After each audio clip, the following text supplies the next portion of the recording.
முருகனுக்கு அரோகரா, அப்பானுக்கு பாடம் சொன்ன சுப்பனுக்கு அரோகரவும் பேர சொல்லி இந்த ஊரே வந்தோம்.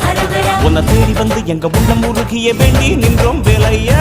அழகு என்றாலே முருகன் தானையா.